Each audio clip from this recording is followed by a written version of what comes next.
மரியாளே, பயப்படாதே, நீ தேவனிடத்தில் கிருபை பெற்றாய்.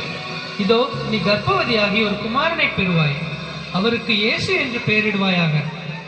அவர் பெரியவராய் இருப்பார், உன்னதமானவரின் குமாரன் எனப்படுவார். கர்த்தராகிய தேவன் அவருடைய பிதாவாகிய தாவீதின் சிங்காசனத்தை அவருக்கு கொடுப்பார். அவர் யாக்கோபின் குடும்பத்தாரை என்றென்றைக்கும் அரசாடுவார். அவருடைய ராஜ்யத்துக்கு முடிவிராது. இது எப்படி ஆகும்? நான் புருஷனை அறியேனே. பரிசுத்த ஆவி உன்மேல் வரும், உன்னதமானவரின் பலன் உன்மேல் நிழலிடும். ஆதலால் உன்னிடத்திலிருந்து பிறக்கும் பரிசுத்தம் உள்ளது தேவனுடைய குமாரன் எனப்படும். இதோ நான் ஆண்டவருக்கு அடிமை, உம்முடைய வார்த்தையின்படி எனக்கு ஆக கடவுது.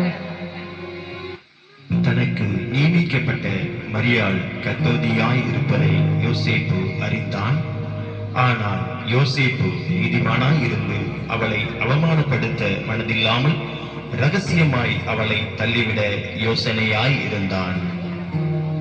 அன்று இரவு தேவதூதன் யோசேப்புக்கு சொப்பனத்தில் தோன்றி, தாவீதின் குமாரனாகிய யோசேப்பே, உன் மனைவியாகிய மரியாளை சேர்த்துக் கொள்ள ஐயப்படாது. அவளிடத்தில் உற்பத்தியாயிருக்கிறது பரிசுத்த ஆவியினால் உண்டானது. அவள் ஒரு குமாரனை பெறுவாள். அவருக்கு இயேசு என்று பெயரிடுவாயாக. ஏனெனில் அவர் தமது ஜனங்களின் பாவங்களை நீக்கி அவர்களை ரட்சிப்பார்.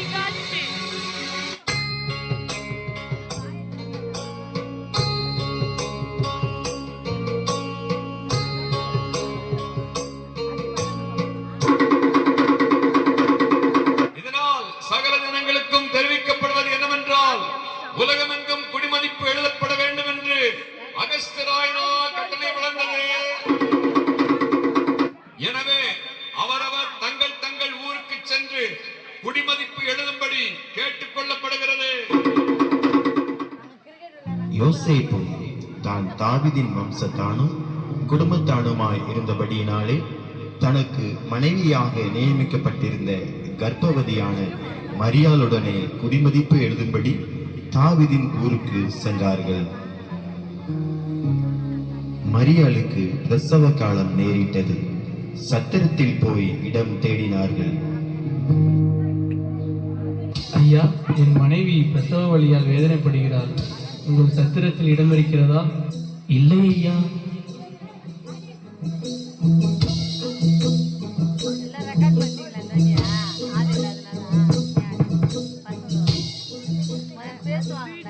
ஐயா, என் மனைவிக்கு பிரசவ காலம் நேரிட்டது. உங்கள் சத்திரத்தில் இடம் இருக்கிறதா? இடம் காலியாக இல்லையே. சத்திரத்தில் இடம் இல்லாததினால் அங்கிருந்த மாட்டு தொழுவத்திற்கு சென்றார்கள். அவள் தன் முதற் பேரான குமாரனை பெற்றெடுத்தாள்.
அப்பொழுது அந்த நாட்டிலே மேய்ப்பர்கள் வயல்வெளியில் தங்கி ராத்திரியிலே தங்கள் மந்தையை காத்து கொண்டிருந்தார்கள். அவ்வேளையிலே கர்த்தருடைய தூதன் அவர்களை நோக்கி, பயப்படாதிருங்கள், இதோ எல்லா ஜனத்திற்கும் இந்த சந்தோஷத்தை உண்டாக்கும் நற்செய்தியை உங்களுக்கு அறிவிக்கிறேன். இன்று கர்த்தராகிய கிறிஸ்து என்னும் இரட்சகர் உங்களுக்கு தாவீதின் ஊரிலே பிறந்திருக்கிறார். பிள்ளையை துணிகளில் சுற்றி முன்னணியிலே கிடத்திருக்க காண்பீர்கள். இதுவே உங்களுக்கு அடையாளம். நாம் பெத்லகேம் ஊருக்கு போய் கர்த்தரால் நமக்கு அறிவிக்கப்பட்ட இந்த காரியத்தை பார்ப்போம் வாருங்கள். அவர்கள் தீவிரமாய் வந்து மரியாளையும் யோசேப்பையும் முன்னணியிலே கிடைத்திருக்கிற பிள்ளையையும் கண்டார்கள்.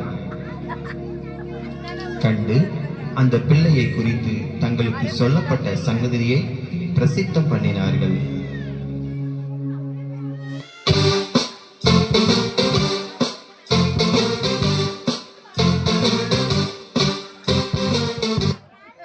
பெத்லகேமிலே இயேசு பிறந்த பொழுது கிழக்கிலிருந்து சாஸ்திரிகள் அக்குழந்தையை குறித்து விசாரிக்க எருசலேமில் உள்ள ஏரோது ராஜாவின் அரண்மனைக்கு வருகிறார்கள். ராஜாவே வாழ்க! யூதருக்கு ராஜாவாய் பிறந்தவர் எங்கே? கிழக்கிலே அவருடைய நட்சத்திரத்தை கண்டு பணிந்து கொள்ளும்படி வந்தோம்.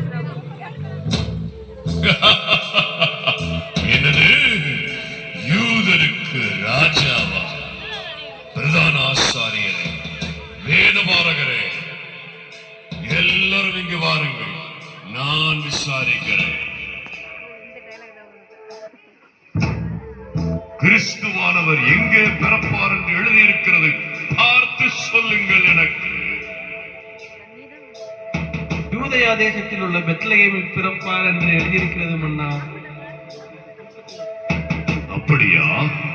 நீங்கள் போய் பிள்ளையை குறித்து திட்டமாய் விசாரியுங்கள். நீங்கள் அதை கண்ட பின்பு நானும் வந்து அதை பணிந்து கொள்ளும்படிக்கு எனக்கு அறிவியுங்கள். நல்லது, போய் வாருங்கள்.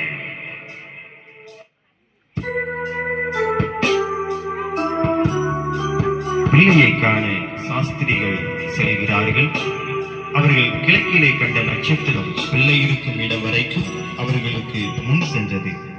அவர்கள் அந்த வீட்டுக்குள் பிரவேசித்து பிள்ளையையும் அதன் தாயாகிய மரியாளையும் கண்டு சாஷ்டாங்கமாய் விழுந்து அதை பணிந்து கொண்டு தங்கள் பொக்கிஷங்களை திறந்து பொன்னையும் ரூபவர்க்கத்தையும் வெள்ளை போலத்தையும் அதற்கு காணிக்கையாக வைத்தார்கள்.